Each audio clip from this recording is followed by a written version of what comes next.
Where now the horse and the rider? Where is the horn that was blowing? Where is the helm and the hauberk, and the bright hair flowing? Where is the hand on the harp string, and the red fire glowing?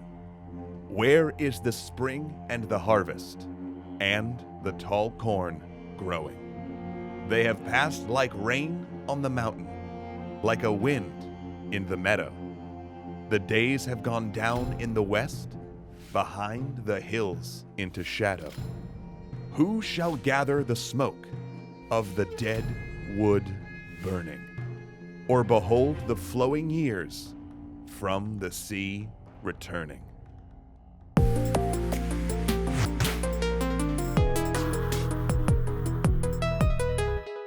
The Two Towers is where Tolkien really hits his stride. He knows where he's going, he's got the gang together, he's got the plot pretty much figured out.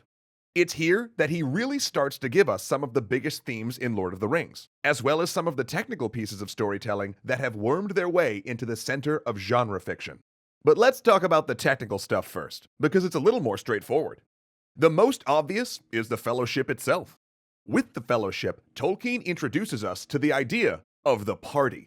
And I know this may sound astonishingly, mind-bogglingly impossible in our post-D&D world, but the concept of the adventuring party is pretty much introduced to us and honed nearly to its current form through Tolkien. Conan, or even Fafhrd and the Grey Mouser, don't really have a consistent party. Sure, sometimes they team up with people, but they're not on a team. They don't have a diverse group of adventurers around them with all different skills, but the same ultimate goal. That's the level to which Tolkien defined this concept of the party even down to today. Tolkien even gave us a lot of the writing techniques that later authors would use when making party-based stories. It's almost become a formula. You introduce the main characters first, have them meet the rest of the party a bit later, have the party travel together until you're acquainted with all of the characters, and then have the party split up so we can follow individual stories in different chapters. And that formula is so powerful, we've been using it ever since, right up to our superhero stories of today. Tolkien also brought the idea of the quest, and specifically the mythological idea of quest as journey, into genre fiction.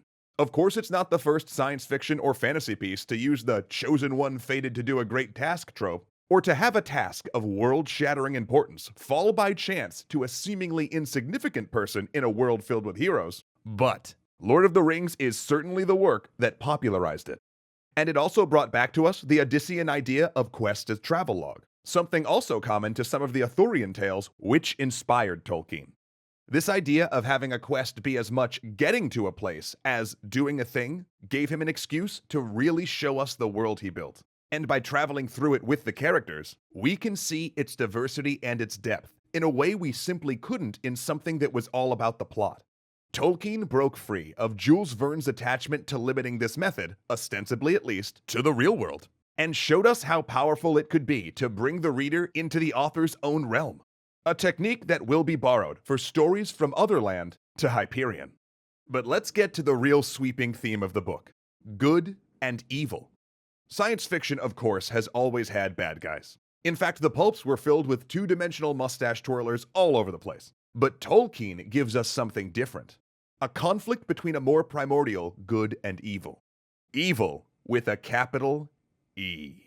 This is evil which, if it wins, ends everything. And not just in a, we're gonna die sort of sense, but rather in a much more sinister sense where if it wins, it will remake the world in its own image. We'll all live in darkness and oppression until we cease to desire or even realize there could be any other way. Just like the orcs in the book. In this, even though he always denied his books being an allegory for anything, I can't help but see him influenced by the rise of fascism through Europe in the 1930s, and then World War II in the 1940s when he was writing this book.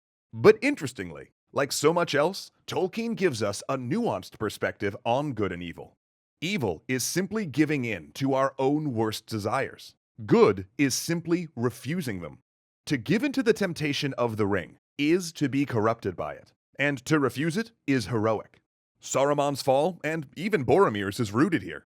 Sam's heroism, and even the heroism of Aragorn and Gandalf, lies simply in resisting that core venality that exists within every being for the good of others.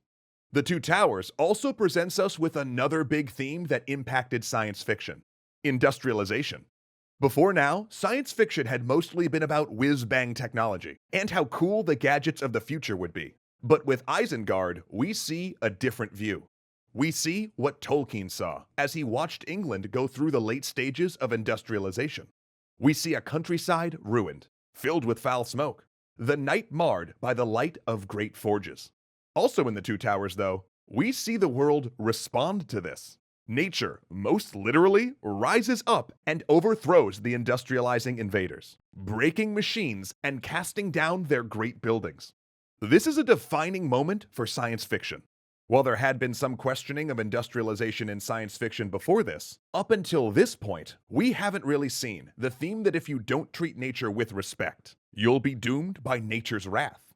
This in particular will become common in a whole line of environmental science fiction that will become prevalent in the 60s and 70s. And actually, it's currently seen a resurgence in some of the science fiction of today. But alas, my loyal fellowship of viewers, we must press on to Return of the King, with its themes of resolve, redemption, and self-sacrifice. Now, if it feels like we're just scratching the surface of these books, it's because, well, we are. With this handful of episodes, we need to cover the major tropes Tolkien gave to sci-fi. But if you want us to come back someday and do an even deeper dive into other aspects of Lord of the Rings, I think you know the way. It's in the comments. Drop it in there, down below. And with that, onward to Mordor.